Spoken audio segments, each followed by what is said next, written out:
Dapat kasi may ano tayo eh. Ayun. Ayun guys, what's up guys? Nandito kami ngayon sa, Nasaan tayo ngayon? Kaneo tayo. Nasa Neapolitan kami ngayon. And yung pag-uusapan natin ngayon is about sa Tama. online sugal. Kasi di ba may ano ngayon yung tawag doon? Maraming naggaganon. Kumbaga, sikat na sikat yung online sugal. And even yung mga bata, Yung mga bata ngayon, iba na adik sa sugal.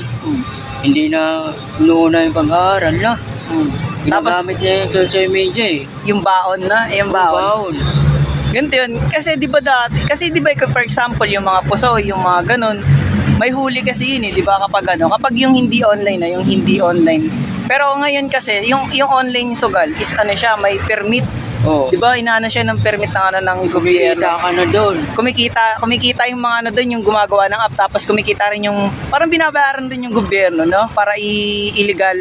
Gawing legal yung yung online sugal. So ano natin? Ano yung parang sa tingin, anong masasabi mo sa online sugal?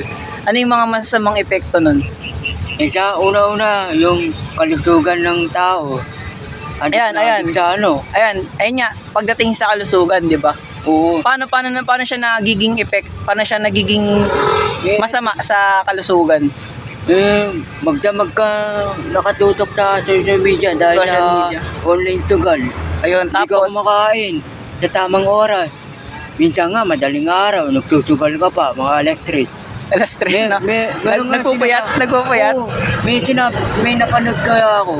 Ano? Sinabi sa social media, mga electric daw, malaki daw kita sa sugal. Bakit? Kasi? Ewan ko yung sabi nila eh, yung napanood ko sa mga palabas eh. Parang kumbaga sinasabi nila mas mabilis. Mas tatama ka, mas mananalo ka kapag tuwing madaling araw ka maglalaro. Oo, tuwing alas 3 daw, malaking sasahurin yung kikitain mo sa sugal. Ako nga, gusto nga tumubok, kaso hindi ko alam kung paano. Susubukan. Pero wag namin susubukan, di ba? Hindi, ako kasi, alam mo naman, kapag nakakita ka ng manong-manong pera, siyempre matutukso ka kasi sa panahon natin ngayon, mahirap na maghanap ng trabaho, ba? Kaya mga ibang tao, tumututok na sa social media, online sugal. Hindi, dun sila umaasa eh. Maraming nakikigaya, maraming Nagsusugal rin. nakikipag Tumataya, ganun. Naglalagin sa sa Facebook niya para kapag maraming invite, maraming pera na pumapasok sa Ay, mga ganun. niya. Yun. Kanya na. Gusto nga magkaroon ng bagong cellphone para makatikim ng ganyang kalaki. Kaso hindi ako marunong gumamit. Pero ayun nga, di ba? Siyempre, alam naman nating mali yun, di ba? O alam ko naman mali yun. Meron naman sugal na parang nakakatulong sa'yo. Ang mali lang, adik na adik ka. Pinapabayaan mo ang sarili mo. Pero mali pa rin yun. Kasi sugal yan eh. Sugal pa rin yan. Diba? Kumbaga nga, di ba? Parang sinasabi mo lang. Kumbaga yung sinasabi mo lang, kahit na sa alam mo ng mali, parang nakakatukso pa rin. Parang alam mong mali, pero nakakatulong ka sa pamilya mo. Kahit Bakit mali naman? yun. Paano ka makakatulong? Paano kapag natalo ka? Di ba? Yung nga, mapupunta ka sa depressed. Di ba? Napagpakam, yung gari, tumaya ka ng 1 milyon.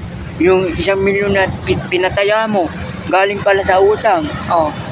Madidepress ka, saan ka makakuha ng pambayad ng utang mo. Ayun yung masamang epekto. Yung masama, umutang hindi ka nagbabayad dahil sa sugal. Kaso di ba lamang yung talo sa sugal, ang pinaka nananalo doon, yung mismong nagpapasugal. Oo. May nakita ka na bang talaga yung may nakita ka na ba talagang yung nagsugal na sobrang laki ng napanalunan? Kung nanalo man sila, yung mismong napanalunan nila yun, hindi nila ini-invest yun sa iba. Pinapupuhunan rin nila yun sa mismong sugal. Tapos natatalo rin.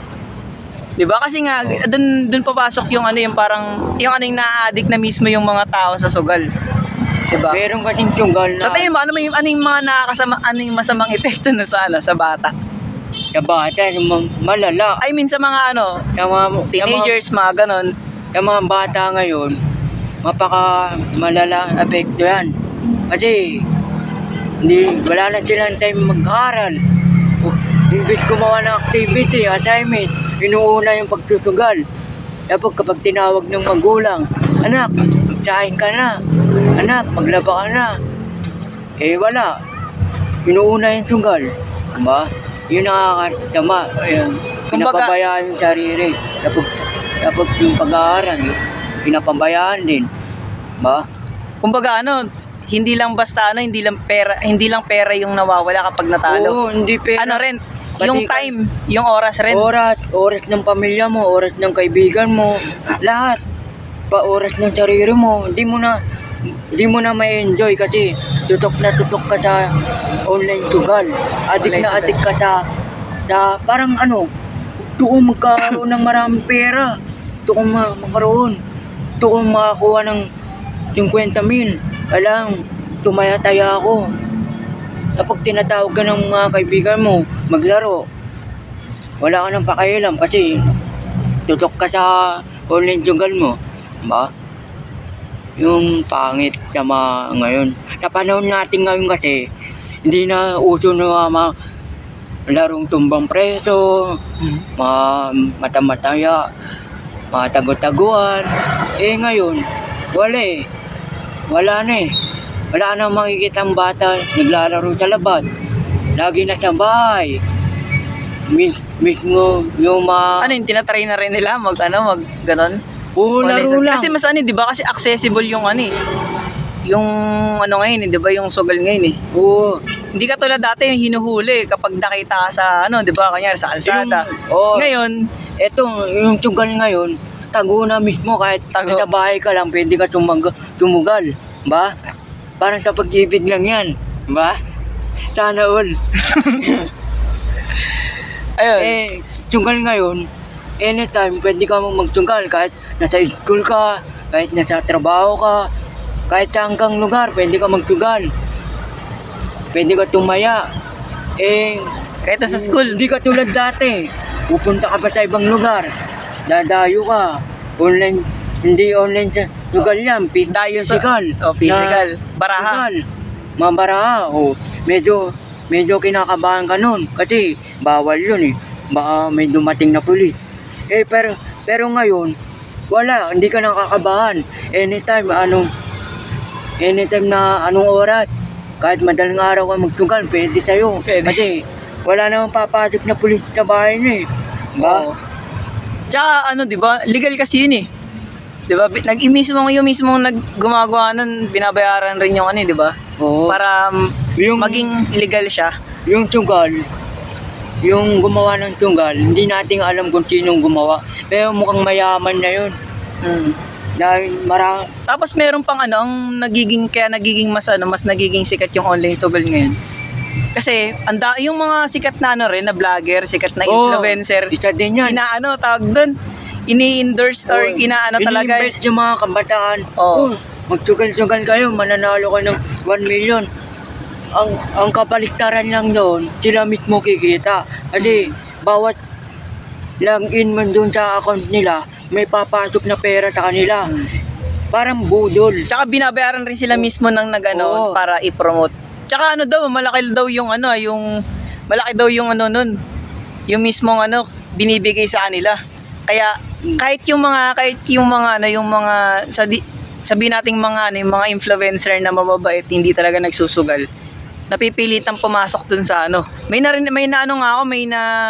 panood nga ako na yung sa kanya yung mismong, hindi naman siya ganun kasikat talaga, pero sikat siya, pero hindi siya kasing laki nila Kong TV, mga ganun. Hindi Pero gaano. pero influencer siya sa Facebook. Ang ang bigay daw sa kanya kapag lang daw siya magpo-promote is 400,000. Yung sa sugal. O ganun. Tapos kapag yung iba namang influencer, kada live nila ng let's say sabihin natin mga 3 hours ganun. Oo. Na maglalaro, ang bayad daw sa kanila, kada magla-live sa isang araw, Yeah. 500k. Matik yan.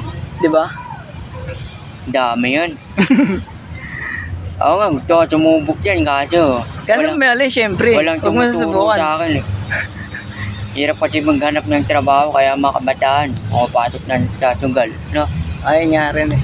Ikaw, Per, gusto mo pumasok sa sugal? Hindi. Di ako nagsusugal. Ayun guys. Yan, mukhang, sana may may natutunan kayo or sana nahikayat Oo. namin kayo na wag magsugal, di ba? Kasi mali naman talaga yun, di ba? Kahit saan angulo mo tingnan, di ba? Huwag Pero yung may mga- gagayahin yung mga ibang kabataan, puro sugal na sa utak, Nasa utak. diba? Ayun guys. Minsan, nakakatira rin yun sa buhay ng isang tao, yung pagsusugal. Yan yung dahilan kung bakit maraming nadidepress, mga nagpapakamatay dahil sa sugal, sa problema, yan. Iwasan nyo yan. Kaya ito, matatapos na yung vlog namin. Ayun guys. Sa next na topic na lang. Peace.